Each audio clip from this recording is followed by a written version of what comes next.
Now may I request Dr. Colleen Wolverton to come to the podium. She enjoys visiting national parks and throwing the ball for her newly adopted black German Shepherd. However, during the hot summer, she can be found playing board game with her family. So Colleen, it's yours now.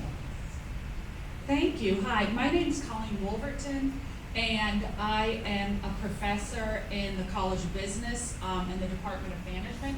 And so I'm going to kind of pick up where some people weren't able to finish with adoption. So if we have all of these amazing, robust AI models and technologies, everyone in here has talked about that. How or what characteristics influence the process of adoption?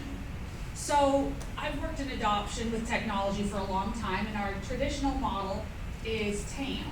And so according to this model, it says if a technology is easy to use and useful, people are going to use that technology.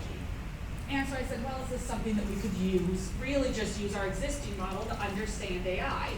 However, if you look at the research, people have some strong feelings about AI, and a lot of these feelings you can see relate to being cautious, concerned, more concerned than excited, scared.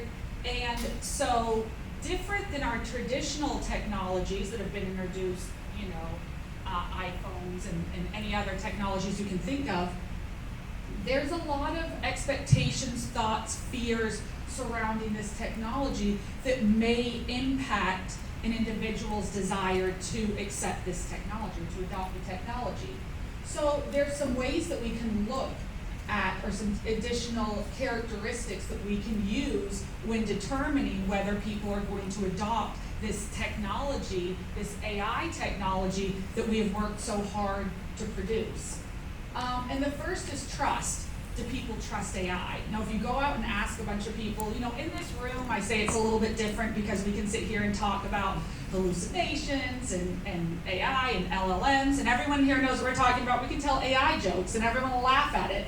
You walk out to most of 99% of the other people and try to tell an AI joke, and they're gonna have no idea what you're talking about. My son, real story, my son dressed as an AI language model for Halloween last year. And he went out and started telling, so what are you? Oh, there's a Batman, there's a this. Oh, what are you?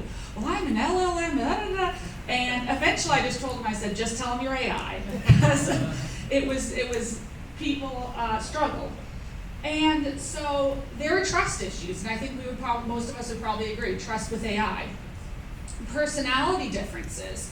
So I've done research on different AI and seen people with various personality traits are more likely or less likely to adopt technology. So typically I'll use big 5 personality factors, someone who's conscientious, someone who is an extrovert, introvert. How does their personality impact whether they're more likely to adopt AI? And then EDT, and expectation disconfirmation theory. This is what it looks like. This is the model for it. And so what we found with especially technologies like AI, where we have a lot of preconceived beliefs, expectations, notions about what AI involves, we have to take into account someone's expectations when you're introducing them to this new technology. So for example, in this model, the first thing is to look at someone's belief before they've ever encountered AI, before they've ever actually used AI. So what is your belief about AI? Some of you have probably been in here and spoken to people who have said, I'm scared of AI, never used it, I don't understand it, I'm not interested in it, okay? Or other people, I've heard AI is the panacea, and it's gonna solve every one of our problems, and I'm just gonna sit down and it's gonna do everything. So people from different ends of the spectrum that have various expectations, okay? And so and these expectations can come from anywhere. Media, this is another instance where, in my class, sometimes I'll ask students what they think about AI, and they'll say, well, the movies have already shown us what's gonna happen with AI, and they talk like the Terminator is a documentary about the future of what AI is going to do to us. And so if movies is where you're getting all of your information, you may have a certain view. So then you're gonna use AI, and we're gonna compare your level of disconfirmation. So you're gonna compare what I believed about AI to my actual experience with AI. So in my classes, I'll have my students, okay, go in, use ChatGPT, use Stable Diffusion, use something, okay? And which, just on another sidetrack, another paper that I published talks about people's misconceptions about AI, so assuming that everyone already understands AI and uses AI, even students, and that is not true. We have found that is not true. Okay, so there are many people, students, faculty, smart people who have never used AI. So don't assume that everyone that you're speaking with is a user of AI. So basically what we'll do now is compare this individual's expectations about AI to their actual use of AI. And we'll find that if their expectations, if their use of AI was better than what they had expected, they'd have positive disconfirmation. And then they'll do things like positive word of mouth. They may continue to use that technology. They'll tell their friends about how amazing AI is.